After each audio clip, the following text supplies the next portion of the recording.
아멘. 사랑하는 성도 여러분들, 우리는 하나님이 살아계시다고 믿습니다. 아멘입니까? 아멘. 살아계신 하나님이 우리의 기도를 들으신다고 믿습니다. 아멘이십니까? 아멘. 그래서 우리는 어려운 일이 생기면 주님께 그리고 하나님께 기도하러 나아갑니다.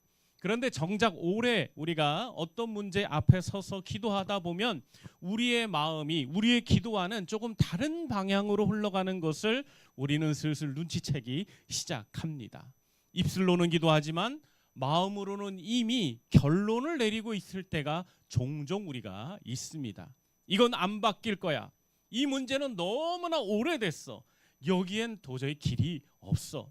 하나님이 하실 수 있겠지만 적어도 이 일에는 바로 지금 즉시 어떤 일도 일어나지 않을 거야 라는 결론을 이미 우리가 가지고 있는 것들을 느낄 때가 있는 것입니다.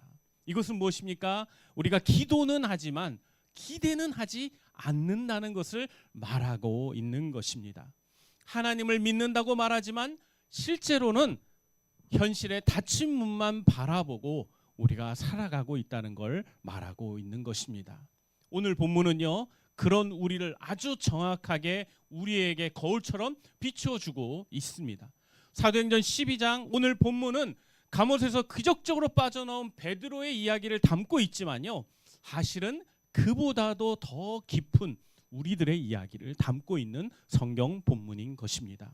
이 본문은요, 기도하는 교회 공동체와 그 기도에 응답하시는 하나님, 그리고 그 기도의 응답 앞에서 쉽게 믿지 못하고 있는 우리의 연약함을 함께 보여주는 본문입니다.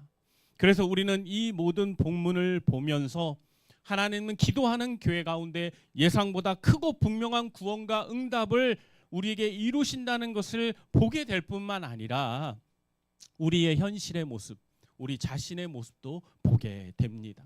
닫힌 현실만 바라보고 절대로 문이 열리지 않을 것 같다라는 짐작과 결론을 내리고 있는 우리 자신의 모습을 우리는 보면서 우리의 마음이 좀 더 이제 하나님을 신뢰하는 쪽으로 방향 전환이 시작되는 것을 오늘 우리는 이 본문을 통해서 바라보게 될 것입니다.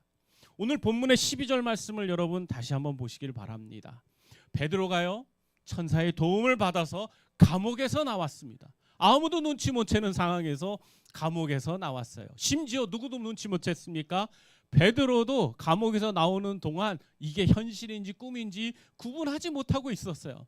감옥을 다 나오고 나서야 그때 그는 알았습니다. 아, 내가 지금 감옥에서 탈출했구나. 나올 수 있었구나. 하나님이 이 모든 일들을, 이 기적을 나에게 베풀어 주셨구나 라고 그는 느끼고 깨달을 수 있었습니다. 그렇게 정신을 차린 베드로는 그 다음에 무엇을 했나요? 바로 기도하는 교회 공동체 성도들에게 달려갔습니다. 오늘 본문 12절에 보니까 마가라 하는 요한의 어머니 마리아의 집으로 달려가고 있는 것을 보게 됩니다. 그 집에는요, 누가 있었습니까? 성도들이 모여서 기도하고 있었습니다. 이 장면은요, 여러분 그냥 배경을 설명하고 있는 게 아닙니다. 누가가, 이 사도행전을 기록한 누가가 굳이 이 내용을 기록하고 있는 이유가 무엇일까요? 왜 이런 배경을 자세하게 설명하면서 우리에게 다시 한번 이 사항들을 주지시켜주고 있을까요? 이것은요, 베드로의 구출이 단순한 개인의 탈출담이 아니기 때문입니다. 기도하는 공동체 가운데 나타난 하나님의 놀라운 응답의 사건임이라는 것을 우리에게 알려주기 위해서 이야기하고 있는 거예요. 만약 이 이야기가 없었다면요, 그냥 하나님이 베드로를 위해서 베드로를 구출한 이야기로 끝납니다. 그러나 이 배경이 뭡니까? 베드로가 이렇게 구출을 받을 수 있었던 그 배경에는 뭐가 있었다는 거예요? 보이지 않는 성도들의 기도가 있었다는 걸 이야기하는 거예요. 교회 공동체들이, 성도들이 함께 모여서 기도했기 때문에 지금 베드로에게 이런 놀라운 기적의 사건이 일어났다는 것을 우리에게 알려주고 있는 것입니다. 그러면 이 본문의 이야기의 포인트가 뭡니까? 기적을 경험한 베드로겠습니까? 아니면 기도하는 공동체에 일어난 놀라운 하나님의 응답이겠습니까? 당연히 이 본문의 이야기는 후자에 더 무게중심이 많이 있는 것입니다.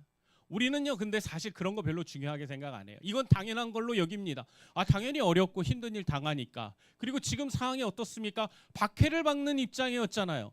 예루살렘 교회의 지도자들이 죽어가고 감옥에 갇혀서 이젠 다 모든 게 무너져가고 교회 공동체가 무너져간 어려운 가운데 있는 상황이니까 당연히 기도하는 건 당연한 거라고 생각하는 거예요. 그리고 포인트가 뭘로 갑니까? 기적이 일어난 사건에 우리의 시선이 고정되기 시작합니다. 그러면서 내게도 기적을 허락하여 주시옵소서. 내게도 기적을 베풀어 달라고 하나님께 요구합니다. 그런데 하나님은요, 우리에게 교훈하시는 바가 달라요. 기적이 아니라고 말씀하세요. 뭐라고 얘기하시는 거예요? 너희들이 함께 기도하는 것이 필요하다고 말하는 거예요. 그리스도인의 삶에 가장 우선이 되는 게 뭐다? 바로 기도하는 것이다. 기도하는 공동체를 이루는 것이다 라고 말씀하고 계시는 거예요. 여러분 기억하십니까? 예루살렘을 예수님이 바라보시면서 이 예루살렘을 무엇이라고 말씀하셨어요? 기도하는 집이라고 하셨어요. 만민이 기도하는 집인데 지금 장사치로 가득했다 그러면서 예수님이 채찍을 만들어서 장사꾼들을 다 내어 쫓으셨잖아요. 그러면 여러분 우리가 먼저 기억해야 되는 교회가 무엇이냐, 교회 공동체 해야 되는 일이 무엇이냐라고 말씀할 때 우리는 먼저 기억해야 되는 것이 분명히 있습니다. 기적을 베푸는, 기적이 일어나는 곳이 아니에요. 뭐가 먼저예요? 기도하는 곳이 되어야 된다는 거예요. 우리 교회가 부흥하고 성장하고 우리 성도들의 삶의 가정의 모든 문제들이 다 평안하고 모든 놀라운 일들이 일어나서 되는 대로 다 잘 되고 만사형통되고 밖으로 나가도 축복받고 안으로 들어와도 받고 이런 모든 일들이 다 되기를 우리 바랍니다. 맞죠? 근데 그 일을 하기 위해서 뭐가 필요하다고요? 기도가 먼저 깔려야 된다는 거예요. 우리 교회 공동체 안에 기도가 넘쳐 흘러야 된다는 거예요. 아멘이십니까? 그러면 오늘 설교 여기서 마치고 이제부터 기도합시다. 1시간 동안 2시간 동안 한번 기도해 봅시다. 사실 여러분들은 기도 훈련을 그렇게 받아본 적이 없죠. 그게 참 안타까운 것 같아요. 우리 성서침례교회 성도들은요, 말씀의 훈련은 정말 잘 받습니다. 말씀에 대한 탁월함과 논리적 이해, 합리적 사고, 이거 진짜 최고예요. 근데요, 기도가 약해요. 무릎이 너무 약해요. 정말로 그래서 그러한 훈련들을 받는 게 너무너무 필요합니다. 그런데 이건요, 말로 해서 배워지지 않아요. 같이 기도하고 같이 엎드려서 하나님 앞에 간절히 우리가 함께 나아가야 그것들이 이루어지는 것 같아요. 그래서 우리 교회 가운데 우리가 수요일날 같이 모여서 기도하는 게 너무 중요한 거예요. 정말 몇몇 되지 않는 성도들이 모이지만 그래도 우리가 그런 시간들을 계속해서 붙잡고 나아가는 이유가 뭘까요? 기도가 중요하기 때문인 거죠. 오늘 본문이 바로 우리에게 그것을 다시 한번 강조하고 또 강조하고 있는 거예요. 여러분 그러니까 먼저 여러분 생각해야 돼요. 내 삶에 어떤 문제가 해결되고 기적이 일어나길 원하죠? 그러면 먼저 물어봐야 돼요. 과연 내가 기도하는가? 그리고 나의 기도만이 아니라 우리 가정이 같이 기도하고 있는가? 이 문제에 대해서 정말 우리 교회 공동체가 함께 합심해서 기도하고 있는가? 하나님은요, 우리를 혼자 뚝 하고 털어뜨리는 게 아니잖아요. 하나님 우리를 하나로 묶어주셨어요. 그리스도 안에서 한 가족이 되게 하셨다고요. 그러기에 우리가 함께 기도할 때 하나님의 놀라운 역사들이 그곳에서 일어날 수 있는 거예요. 그러니 사랑하는 성도 여러분들, 오늘 이 말씀을 들으면서 여러분이 계속해야 생각해야 합니다. 핵심이 뭐라고요? 기도하는 공동체라고요. 기도하는 한 개인이 아니라 그것을 넘어서서 우리가 함께 기도해야 된다는 거예요. 그것은 무슨 얘기입니까? 이 형제, 이 자매의 문제를 내 문제로 받아들여야 된다는 거예요. 내 이웃을 내 몸같이 사랑하라는 주님의 말씀은 바로 내 이웃과 내 사랑하는 사람들을 위해 기도하라는 말씀인 것입니다. 우리가 그리스도인으로 살아가면서 하나님 앞에, 살아계신 그 하나님 앞에, 살아계신 그 하나님이 존재하신다는 걸 믿는 그 사실 앞에서 우리가 기도하는 것을 만약 타협하거나 등한히 한다면요, 우리 삶에 어떠한 살아계신 하나님의 역사도 일어날 수가 없는 거예요. 그러기에 사랑하는 성도 여러분들, 우리가 먼저 기도하기를 원합니다. 우리가 먼저 합심해서 기도하고 우리가 혼자서 기도하면서 지치지 말고 함께 기도 제목을 나누면서 서로를 위해 격려하면서 함께 기도해 나가는 그런 공동체가 되기를 바랍니다. 오늘 다시 본문으로 돌아가서 여러분 함께 말씀을 보기를 원합니다. 오늘 본문의 앞문맥을 보면요, 헤롯이 이미 예루살렘의 종교 지도자였던 누굴 죽였죠? 야고보를 죽였어요. 그런데 이 야고보를 죽이니까 어떤 일이 일어났어요? 그 동네 살고 있었던 유대인들이 너무 행복해하는 거예요. 너무 좋아하는 거예요. 그래서 이제는 누굴 또 잡아놓은 거예요? 예루살렘 교회에 절대로 감히 범잡을 수 없는 예수님의 수제자인 베드로까지 지금 잡아넣은 이런 아주 절박한 일이, 아주 안타까운 일이 일어난 것입니다. 여러분, 이런 일이 일어났을 때 예루살렘 교회 성도들은 어떤 생각을 할 것 같으세요? 그 다음엔 누굴까? 혹시 그 다음엔 내가 아닐까라는 생각을 당연히 할 수밖에 없어요. 많이 두려웠을 겁니다. 그리고 정말 많은 걱정이 있었을 거예요. 혹 교회가 이러다가 무너지는 것은 아닐까라는 그런 마음들이 있었을 것입니다. 그런데 그때 우리 초대교회 선배님들은 무엇을 하셨습니까? 오늘 본문 말씀 12장 5절을 보니까 그들은 베드로를 위하여 간절히 함께 모여 기도했습니다. 우리에게 닥쳐오는 많은 박해와 어려움, 그리고 우리가 감당하기 싫은 그런 사건들이 우리에게 일어날 때 해야 되는 일은 우리가 함께 기도하는 겁니다. 우리가 함께 힘을 모아서 기도할 때 하나님의 응답의 역사가 우리 가운데 일어날 수 있는 거예요. 이게 참 중요합니다. 교회가 힘이 있어서 버틴 것이 아니에요. 교회가 앞으로 일어날 일들, 하나님이 베드로를 잡아갔지만 베드로를 하나님이 구출해 주실 것을 믿었기 때문에 그들이 기도한 게 아니잖아요. 그들은 두려움 떤 가운데서도요, 약했지만 하나님 앞에서 기도하면서 하나님의 은혜를 구한 것이에요. 대책이 많아서 버틴 것도 아닙니다. 세상의 힘으로 충분히 교회 공동체가 맞설 수 있는 힘이 있었기 때문에 버틴 것도 아니에요. 교회가 교회일 수 있었던 이유가 뭐예요? 하나님 앞에 서 있었고 하나님 앞에 모여 있었기 때문인 것입니다.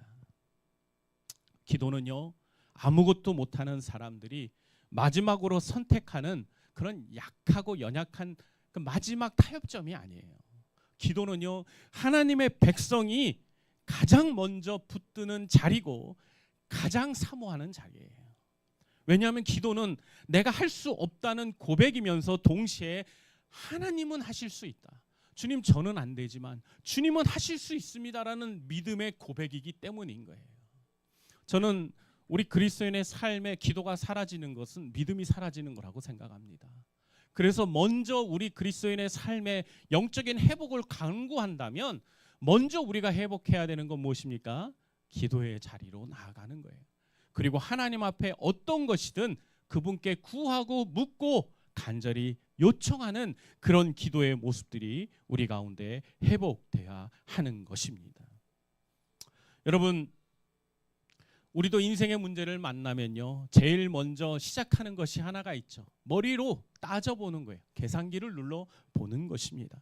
가능성이 얼마나 되는지, 누가 과연 이 상황에서 내게 적절한 도움을 줄 수 있는지, 어느 정도까지 내가 손해를 감당하고 리스크를 감수할 수 있는지를 우리가 막 계산해 보기 시작을 합니다. 그런데요, 여러분, 성경은 우리에게 먼저 계산했느냐를 묻지 않습니다. 네가 얼마나 이거에 대해서 고민해 봤느냐, 네가 얼마나 좀 생각 좀 해봤냐, 네 주변에 있는 여러 자원들과 어떤 그런 협력의 관계들을 생각해 봤냐라고 묻지 않아요. 그럼 뭘 이야기합니까? 교회는요, 성경은요, 우리에게 기도의 자리에 서 있느냐라고 물어보고 있다는 거예요. 제가 여러분들에게 물어볼게요. 여러분에게 정말 감당할 수 없는 자리, 여러분 생각할 때 너무나 답답하고 힘들었던 그 자리에 서게 됐을 때 여러분 무엇을 가장 먼저 하셨습니까? 누군가에게 전화를 먼저 걸었습니까? 아니면 여러분이 가지고 있는 어떤 그런 부분들을 먼저 찾아보셨습니까? 아니면 먼저 하나님 앞에 바싹 엎드려서 주님 도와주십시오. 주님, 저의 이런 사항들은 오직 주님만이 아시고 이 문제 해답은 오직 주님이 가지고 계시는 줄 믿습니다. 주님이 역사해 주십시오.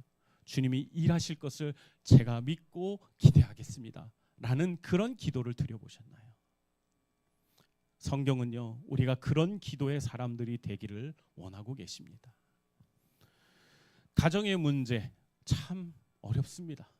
저도 저희 가정에서 오랜 시간을 살아왔고 성도들의 수많은 가정들을 접해보고 제가 이번 친교회 기간 동안에 또 많은 그런 가정들을 또 만나고 목사님, 사모님들 만나서 교제를 했습니다. 지금 제 입술에 무슨 스티커가 하나 붙어 있는 거 아시나요? 안 보이죠, 여기? 네. 이게 왜 스티커가 생겼을까요? 전 처음이에요. 입술에 이렇게 큰 구멍이 생긴 게 처음이에요. 네. 이게 왜 생기는지 아시죠? 피곤해서 생깁니다. 네. 어떤 분들은 그럴 거예요. 목사님 부산에 경주에 가서 2박 3일 동안 아주 즐거운 시간 잘 보내고 부산 가서 이렇게 MT도 하고 목사님 왜 피곤하신가요? 네. 그 의외로 목사님들이 그런 친교회 모임에 가면 많은 분들을 만나 교제하고 그런 일들이 참 많습니다. 많은 사람들과 교제하다 보면요, 가정의 문제들이 참 쉽지 않은 것들을 듣게 돼요. 목사님들 가정도 그렇게 문제가 많은데 우리 성도들 가정 얼마나 문제가 많겠습니까? 아마 여러분들이 정말 많은 고민과 염려의 그 대부분은 제가 볼 때 아마 가정과 관련된 문제가 아닐까 생각이 됩니다. 그런데요, 이 가정의 문제는요 쉽게 끝나지가 않아요. 참 오래 갑니다. 그래서 가정을 위해서 우리가 기도하다 보면 낙심될 때가 있어요. 뭔가 응답의 역사가 빠르지 않으니까 참 좌절하게 되고 하나님이 마치 우리 가정을 향한 긍휼의 손길을 잠깐 대기하고 계신 듯한 느낌이 들 때가 있단 말이죠. 여러분, 그럴 때 우리가 낙심하기보다는 하나님의 일하심을 기대해야 됩니다. 그리고 믿음으로 선포해야 합니다. 하나님, 나의 기도가 절대 땅에 떨어지지 않을 줄 믿습니다. 내가 하나님께 기도하는 그 모든 것들이 지금 눈에 보이진 않지만 하나님의 응답의 역사를 움직여 가고 있고 그리고 씨앗으로 심겨져 자고 있는 줄 믿습니다. 그러기에 주님, 보이지 않아도 그리고 뭔가 응답의 구름들이 보이지 않고 느껴지지 않아도 저는 기도합니다. 저는 계속 그 문제를 가지고 하나님께 나아갑니다. 하나님이 책임져 주시옵소서. 많은 성도들이 기도하면서 제가 기도의 이야기를 교제를 나누다 보면 기도하면서 책임은 자기가 지려고 해요. 기도하면서 그 문제의 책임은 자기가 오롯이 감당해야 되는 문제라고 생각을 합니다. 그런데 사실 우리의 인생은 주님의 것이에요. 주님이 우리를 소유하시잖아요. 그러기에 우리의 모든 문제는 누가 책임지시는 거예요? 하나님이 책임지시는 것입니다. 그러기에 우리가 해야 되는 건 뭐예요? 기도하며 하나님이 응답의 사인을 주실 때 반응만 하면 돼요. 하나님이 무언가를 우리에게 성령의 말씀으로 그리고 또 하나님의 응답의 그런 기회로 우리에게 이끄실 때가 있거든요. 그러면 가감없이 순종만 하면 되는 겁니다. 그런데 우리가 그런 상황들 속에서 우리가 쉽게 지쳐서 포기하고 하나님이 우리의 가정의 많은 문제들 가운데 역사하실 그런 부분들을 쉽게 포기해 버린다면 우리는 더 우울해질 거예요. 우리는 가정의 문제에 대해서 우리 스스로가 그건 절대로 열리지 않는 문이라고 느껴질 수 있어요. 근데 제가 분명히 얘기합니다. 우리 주님은 모든 막힌 문을 여셨습니다. 우리 주님이 부활하신 그 능력은 우리의 모든 인생의 모든 문제의 문을 여신 것과 같은 거예요. 인생의 가장 큰 어려운 문제가 뭘까요? 인간이 경험할 수 있는 가장 큰 어려운 문제가 바로 죽음의 문제잖아요. 그 문제까지도 활짝 열고 우리 주님이 나오셨잖아요. 그러면 우리 주님 앞에 우리 인생의 모든 문제 가운데 어려움이 없는 줄 믿습니다. 우리에게는 있겠죠. 그러나 하나님께는 없습니다. 그 전지전능하신 그 하나님을 여러분이 믿는다면 끝까지 믿어 드리시기를 축복합니다. 하나님은 완벽한 공동체가 아니라 하나님을 간절히 사모하고 매달리는 공동체 가운데 일하신다는 걸 꼭 기억해 주십시오. 하나님을 간절히 기대하고 매달리는 공동체. 사람들이 볼 때는 웃길 거예요.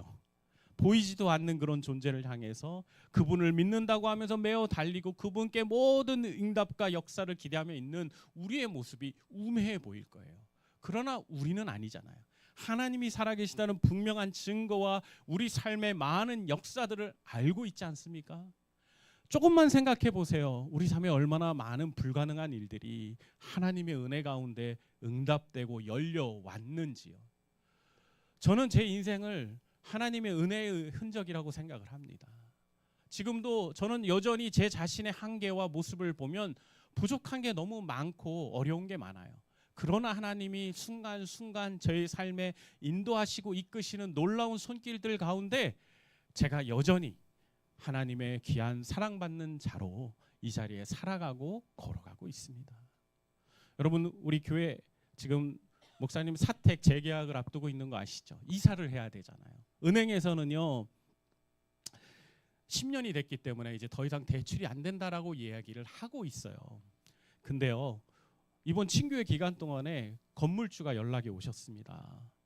목사님 재계약을 해드리려고 하는데 어떻게 동일한 조건에 재계약을 해도 되겠습니까? 라고 이야기하시더라고요. 제가 먼저 뭔가 얘기한 것도 없는데 집주인이 문자로 그런 내용을 보내오셨어요. 여러분 제가 뭐라고 할게요? 감사합니다 했습니다. 여러분 그런 문제가 하나 있죠. 무슨 문제가 있어요? 은행 대출 문제가 있어요. 제 주변에 이 은행의 대출 문제를 알고 있는 저희 부모님이나 제 아내나 많이 걱정합니다. 어떻게 답이 있냐? 왜 지금 6월이면 4월 말이면 벌써 집을 알아보고도 남아야 되고 대출 문제도 확인해야 되는데 왜 아직 안 했냐? 이상하게요. 저는 확신이 있는 것 같아요. 하나님이 계속 살게 해주실 것 같은 확신이 있어요. 10년이 넘었지만 뭔가 하나님 이루실 것 같은 확신이 기도하면 할수록 있어요. 제가 성도들한테 기도 부탁을 했죠. 성도들이 기도해주고 있기 때문에 잘 될 거는 확신이 있어요. 그래서 지난주에 건물주가 연락 왔어요. 월세도 안 올려준대요. 여러분 12년째 사는데 월세 2만 원 올려주셨습니다. 그 동네 엄청 발전하고 계속 올라가고 있거든요. 여러분 더 놀라운 건 제가 이야기했죠. 저희 복정동 건물주 누구라고요? 불교 회장님. 목사라고 해서 계약 안 해주려고 하다가 부동산에서 방 뒤에 숨어 있다가 제가 이제 부동산 사장님하고 얘기하는 걸 들으시곤 내가 아는 목사랑 다른데 이러시고는 전화 와가지고 계약해드릴게요. 이런 분이세요. 너무 참 신기하지 않아요? 여러분 우리 교회 목사님 가정에 대한 얘기를 했으니까 여러분 조금 와닿지 않을 것 같아요. 우리 교회 얘기해 봅시다. 여러분 우리 교회 1층에 지금 새 들어왔죠. 월세가 얼마인지 아세요? 1층 전체 쓰는데 우리 주연자매가 지난번에 알아봤다고 들었는데 340?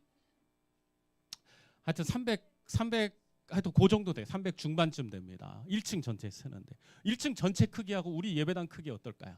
똑같아요, 여러분. 근데 지금 저희 월세 얼마냐고요? 집사님 어디 가셨어요? 집사님 숨은 거죠 지금. 110만 원임. 110만 원. 원래 130만 원까지 올라갔다가 코로나 하면서 깎여졌어요. 이런 주인이 어디 있습니까? 여러분 이게 하나님의 은혜가 아니고 뭐로 말합니까? 세상적 기준으로 말하면 이거 말도 안 되는 일을 우리는 경험하고 있는 거예요. 제가 이런 이야기 목사님 자랑하려고 하는 얘기예요? 아니에요. 하나님이 우리 삶에 이루고 있는 그런 놀라운 응답과 기적의 일들, 하나님이 우리들보다 앞서 행하시는 일들을 여러분에게 말해주고 싶어서 하는 거예요. 여러분 하나님은요 지금도 정말 우리의 많은 문제들 가운데 세밀하게 역사하고 여러분을 돌보고 계세요. 우리 교회 공동체를 돌봐주고 계신다고요. 전 너무 감사할 뿐입니다. 하나님이 이루시는 우리의 삶, 우리 공동체의 모습들, 사실 여러분 한 분 한 분을 생각하면 하나님께 너무 감사해요. 어디서 이렇게 착한 성도들, 어디서 이렇게 듬직한 성도들 하나님 보내셔서 이렇게 예쁜 교회를 공동체를 만들게 하셨는지. 아내와 함께 밤에 잠자리에 누워서 가끔 교회 이야기, 성도 이야기를 하면서 잠들 때가 있는데 아내가 하는 이야기는 그겁니다. 자기는 큰 교회 부럽지가 않대요. 우리 교회가 더 커지는 것도 원하지 않는데요. 물론 그 얘기 들을 때 목사님 마음은 안 되는데 우리 교회 좀 더 커야 되는데 이런 마음이 들죠. 하지만 그 사모님이 얘기하는 그 말의 의미를 제가 너무 잘 알아요. 너무 좋다는 거예요. 우리 성도들 너무 착하고 우리 성도들 너무나 교회를 사랑하고 교육자들, 영적인 리더들 존경하고 존중하고 서로를 위해 기도하는 이런 공동체. 여러분 진짜 이런 교회 공동체가 너무너무 귀한 거예요.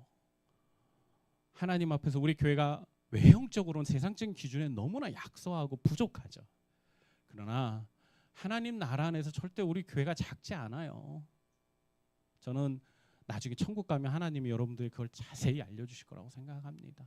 하나님의 영광을 가리울 수 있어서 제가 여러분에게 이야기하지 않는 것뿐이에요. 하나님께서 이 공동체를 책임지고 이끌어 가십니다. 그럼 교회만이냐? 아니에요. 여러분의 삶도 하나님이 세밀하게 여러분이 이끄시고 인도하시는 거예요. 그런데 때때로 베드로가 잡혀가죠. 생각하지도 못했던 야고보가 죽어요. 진짜 이거 어떻게 해야 되나 낙심이 되죠. 여러분 그럴 때 뭐 하라고요? 오늘 하나님이 이 본문을 통해 우리에게 말씀하고 계시는 게 뭐라고요? 너희들이 기도해야 한다. 합심해서 모여서 기도해야 한다. 그래야 이런 놀라운 베드로의 구출의 그 기적들, 정말 말도 안 되는 일들이 일어난다라고 얘기하시는 거예요. 여러분, 제가 여러분에게 말하지 않지만 제 마음속에 그 영적인 어떤 그런 뭐랄까 꿈이 있어요. 그러니까 제 바람인데 이게 참 말하기가 묘한데, 우리 교회가, 우리 사모님은 이 정도도 좋다 하지만 하나님 그냥 이대로 두시지 않을 거라는 그런 무언의 확신이 제게는 있어요. 그게 얼마 걸릴지 몰라요. 그건 중요하지 않거든요. 하나님이 때에 맞게 우리 교회가 감당해야 될 사역들이 있고 영향력들이 있다면 거기에 맞게 교회는 하나님이 알아서 성장시켜 줄 거라는 믿음이 있다. 저는 여러분이 그러한 하나님의 이끄심들을 확신하고 믿음으로 나아갈 수 있었으면 좋겠습니다. 저만이 아니라 우리 성도들도, 여러분들도 함께 저하고 함께 하나님의 역사를 기대해 보자고요. 자, 자꾸 오늘 딴 얘기가 많은데 양해를 해주세요. 오늘 본문 얘기가 너무너무 좋은 거예요. 우리에게 너무 딱 맞고 우리에게 지금 꼭 필요한 얘기예요. 지금 우리가 기도할 때입니다, 여러분. 지금 기도해야 돼요. 지금 우리의 문제뿐만 아니라 이 대한민국 그리고 전 세계, 여러분 정말 무시무시한 이야기들이 많은 사람들로부터 들려옵니다. 이런 때 우리 그리스도인들이 기도하지 않으면 후회합니다. 우리가 함께 이럴 때 뜨겁게 기도해야 돼요. 제가 부탁드릴게요. 우리가 수요일 날 함께 모여 기도하는데 여러분 할 수 있으면 모이세요. 어려우면 집에서라도 꼭 같이 기도합시다. 여러분이 있는 그곳에서 교회를 위해, 성도들을 위해서 꼭 기도하고 이 나라 민족과 전 세계의 평화를 위해서 여러분 기도해야 합니다. 오늘 본문으로 다시 돌아가서 짧게 마무리할게요. 여러분, 베드로가 대문을 두드립니다. 베드로를 두드리죠. 그때 한 여자 아이가 나왔어요. 로데라고 하는 아이가 영접하러 나옵니다. 그런데 이 베드로의 음성을 듣고 이 로데라는 아이가 너무 기뻐서 도망갔습니다. 문을 열어주지 못하고 도망갔죠. 그리고 안으로 들어가서 뭐라고 했습니까? 베드로가 문 밖에 서 있습니다 라고 알려요. 얼마나 감동적인 순간입니까? 그 이야기에 수많은 사람들이 나가서 정말 베드로가 나 여기 있어 하고 막 기뻐 뛰어서 문 앞으로 뛰어나가야 되는 게 정상이잖아요. 그런데 어떤 반응을 보입니까? 네가 미쳤냐라고 얘기를 합니다. 이게 반응입니다. 기도하는 사람들의 반응이에요. 여러분, 우리도 이럴 수 있어요. 하나님께 은혜로, 믿음으로, 그리고 기도하며 나아가고 역사가 이루어질 거라고 믿고 기도하면서 정말로 하나님이 그 일들을 이루어 가실 때는 에이 순 거짓말, 뻥, 에이 그건 우연이야, 이렇게 반응할 수 있다는 거예요.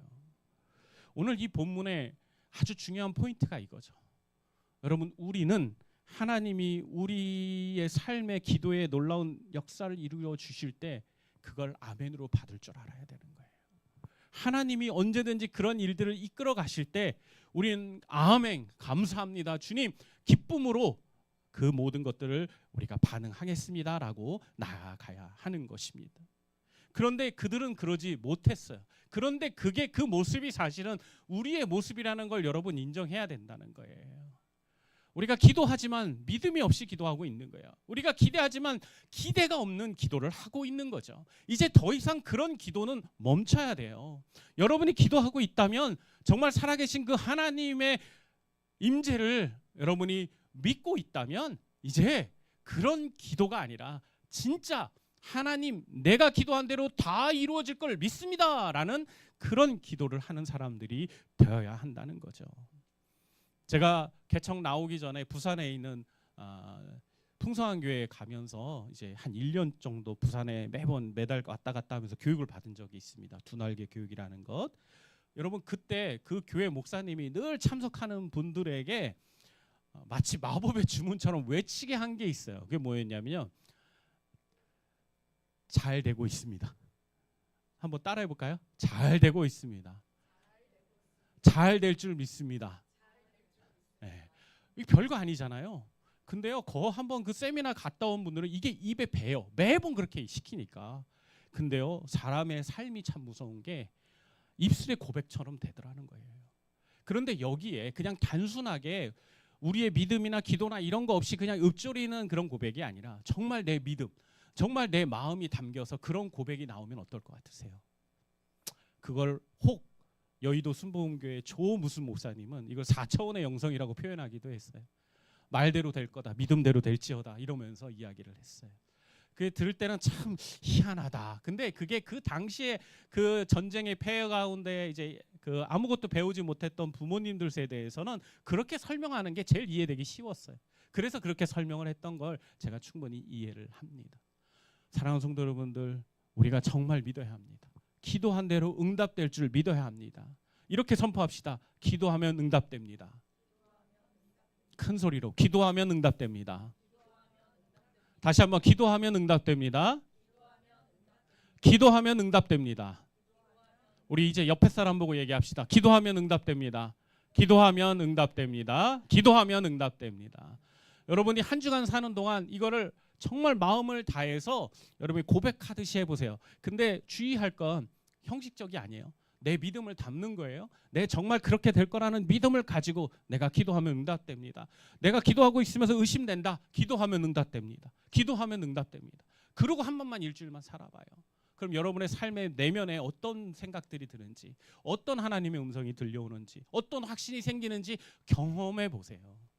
그러고 나서 하나님 앞에서 여러분이 계속해서 이렇게 영적인 그런 교훈들을 붙들고 나아갈지 말지를 여러분 결정해 보시라는 얘기를 하고 싶습니다. 여러분 다시 한번 얘기합니다. 우리는 이 장면이 바로 우리의 모습이라는 걸 인정해야 돼요. 정말 열심히 기도했으면서 정말 실제로 그 응답이 바로 눈앞에 왔는데도 그걸 믿지 못하고 부정하고 있는 우리의 모습들. 이제 이러한 모습들을 우리는 빨리빨리 하고 이제 헤어지고 이제 정말 믿음으로 나아가는 우리들이 되었으면 좋겠습니다.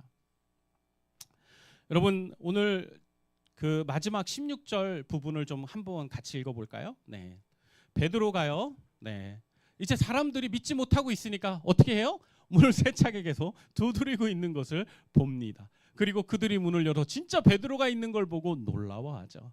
그 다음에 17절입니다. 함께 읽겠습니다. 시작. 베드로가 그들에게 손짓하여 조용하게 하고 주께서 자기를 이끌어 옥에서 나오게 하던 일을 말하고 또 야고보와 형제들에게 이만을 전하라 하고 떠나 다른 곳으로 가니라. 네, 베드로를 진짜 만났습니다. 그들이 기도한 대로 응답되는 이 놀라운 역사를 보게 됩니다. 여러분 우리가 한 가지 여기 이 구절에서 꼭 기억해야 되는 것이 있어요. 그건 뭡니까? 오늘 베드로가 성도들을 만났죠. 기도하는 성도들을 만나서 뭐라고 증거하고 있습니까? 주께서 자기를 이끌어내셨다라는 표현을 쓰고 있죠. 간증인 거죠. 하나님이 이 모든 일들을 주도하시고 이끌어 주셨다는 간증을 하고 있는 거예요. 여러분 많은 사람들이 어떤 놀라운 성과와 어떤 기적의 현장에 가면요, 그것이 마치 자신의 능력인 양 포장하는 경우가 있어요.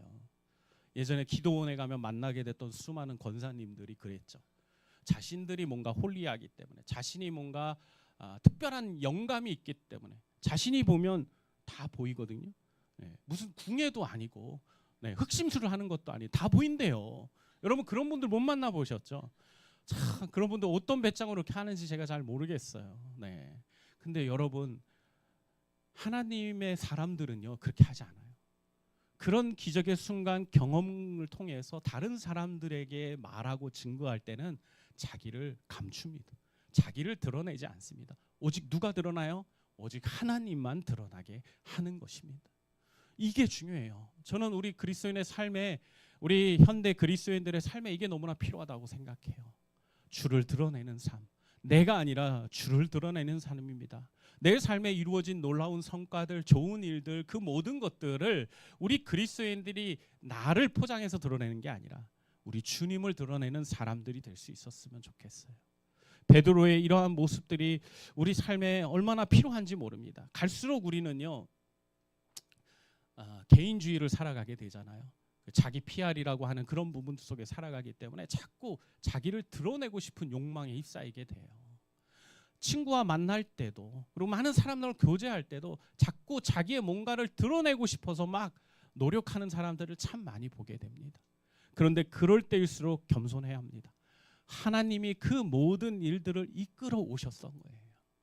아무것도 아닌 것 같이 보이는 그 자리도 하나님이 눈에 보이지 않게 역사하셨던 수많은 인도하심과 이끄심과 배려와 보호가 있었기 때문에 우리가 지금 여기에 있는 거예요. 여러분, 제가 이제 말씀을 마지막으로 하나만 이야기해 드릴게요.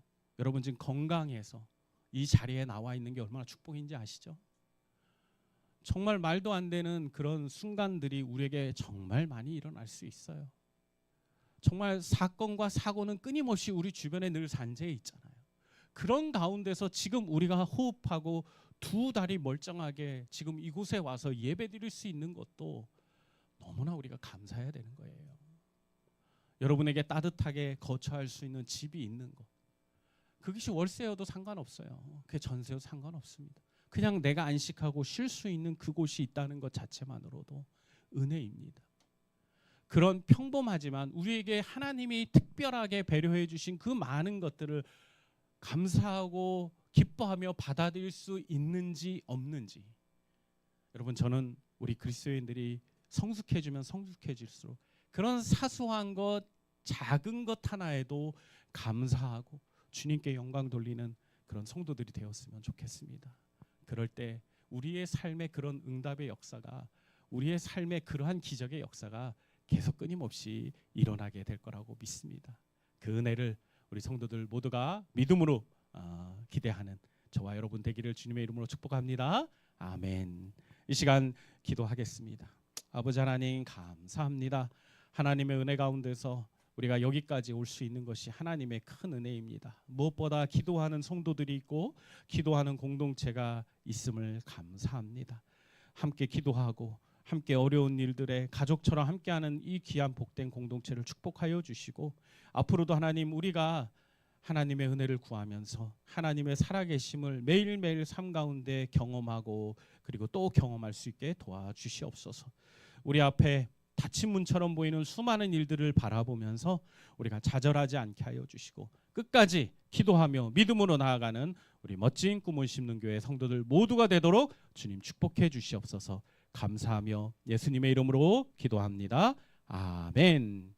이 시간 일어나셔서 우리 함께 교회에 일어나라는 찬양 함께 마지막으로 함께 하도록 하겠습니다. 이 찬양 마치고 나서 우리 최재기 목사님 나오셔서 기도하고 오늘 모든 예배 마치겠습니다.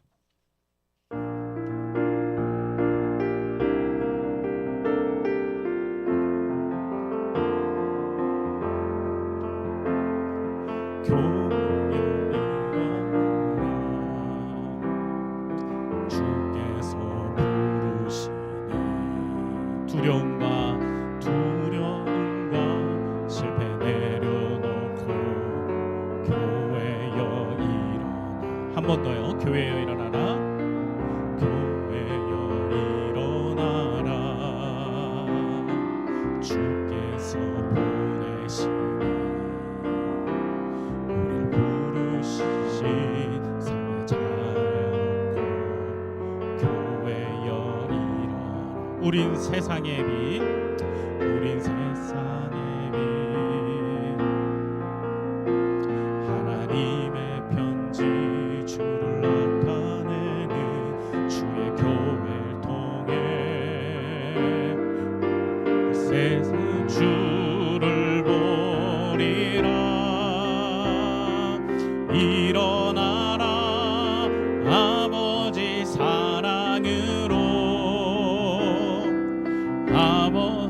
능력으로 하내여 그 빛을 비추라. 일어나라 일어나라 아버지 사랑으로, 아버지 능력으로, 아버지 능력으로 서로 하나 되어 그 빛을 비추라. 일어나라 교회여 일어나라. 한 번 더 찬양합니다. 교회여 일어나라. 주께서 부르시니 두려움과 실패 내려놓고 교회여 일어나. 한 번 더요. 교회여 일어나라. 교회여 일어나라. 주께서 보내시니 우리를 부르신 삶의 자리에서 교회여 일어나라. 우린 세상의 빛 어둠을 밝히는 하나님의 편지, 주를 나타내는 주의 교회를 통해 세상이 주를 보리라. 일어나라 아버지 사랑으로, 아버지 능력으로 서로 하나 되어 그 빛을 비추라. 노래하라 아버지 사랑을, 아버지의 크심을 이 삶의 노래로 주님을 나타내라. 일어나라. 아멘.